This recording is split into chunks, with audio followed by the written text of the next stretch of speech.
ஹரி ஓம். நம்ம எல்லாருக்குமே ஒரு காமனாக ஒரு சேலஞ்ச் இருக்குது. நமக்கு என்ன தெரியாது அப்படிங்கிறது நமக்கு தெரியறது இல்லை. அந்த இக்னோரன்ஸ்லேயே நம்மளும் லைஃப்பை கம்ஃபர்டபுளாக லீட் பண்ணிட்டு இருப்போம். ஆனால் அப்பப்போ உள்ளேருந்து ஒரு குரல் கேட்கும், நான் யார், what is this life for, நான் என்ன பண்ணணும், நான் என்ன பண்ணிட்டு இருக்கேன் அப்படிங்கிற கொஸ்டின்ஸ் வரும். அப்படி வரும்போது ஒரு ரெஸ்ட்லெஸ்னஸ் வரும், ஒரு ஒரு தெரிஞ்சுக்கணுங்கிற க்யூரியாசிட்டி வரும். ஆனால் நம்ம லைஃபோட ரஷ்ஷில் அதை ரொம்ப இக்னோர் பண்ணிட்டு போயிட்டே இருப்போம். எனக்கு நடந்ததை நான் சொல்கிறேன். எனக்கு லைஃப்பில் பெரிய சேலஞ்சஸ் வரும், ஆனால் அதெல்லாம் வந்ததெல்லாம் தெரியாமல் அப்படியே சால்வ் ஆகி போயிட்டுருக்கும்.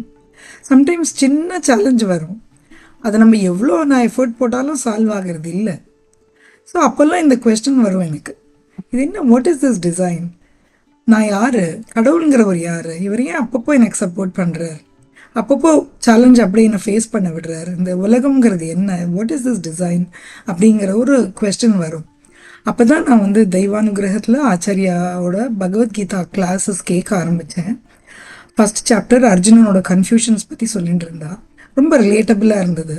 அஃப்கோர்ஸ் அர்ஜுனனோட கன்ஃபியூஷன்ஸ் எல்லாம் ரொம்ப டிஃப்ரெண்ட் ஸ்கேல் தான், இருந்தாலும் ரிலேட்டபிளாக இருந்தது. அப்புறம் அப்படியே கண்டினியூஸாக கிளாஸஸ் கேட்க ஆரம்பிக்க ஓ, இவ்வளோ விஷயங்கள் இருக்கா அப்படிங்கிறதெல்லாம் நிறைய புரிய ஆரம்பிச்சது. ஆனால் இப்போவும் லைஃப்பில் சேலஞ்சஸ் இருக்குதான். ஆனால் அந்த சேலஞ்சஸோ அந்த டிஃபிகல்ட்டிஸோ எதுவுமே என்னை ரொம்ப இம்பேக்ட் பண்ணுறது இல்லை. அது ஏன் அப்படிங்கிறதுக்கான ஆன்சர் எனக்கு புரிஞ்சுடுது. அது உங்களுக்கும் தெரிஞ்சுக்கணுமா? நீங்கள் அப்படின்னா பகவத்கீதா கிளாஸஸ் ஜாயின் பண்ணுங்க. ஆச்சாரியா ஸ்ரீமதி சூரியபிரியாஜி விஜயதசமிலேருந்து கிளாஸஸ் ஸ்டார்ட் பண்ணுறான். அவள் ரொம்ப சிம்பிளாக ஹவுஸ் ஹோல்டர்ஸோட சேலஞ்சஸை புரிஞ்சுண்டு அழகாக சொல்லி கொடுப்பாள். ஸோ நீங்கள் ஜாயின் பண்ணுங்க. Bhagavad Gita with all it's teachings and secrets is waiting for us. ஆரம்பிக்கலாமா? ஸ்ரீ குருபியோ நமஹ.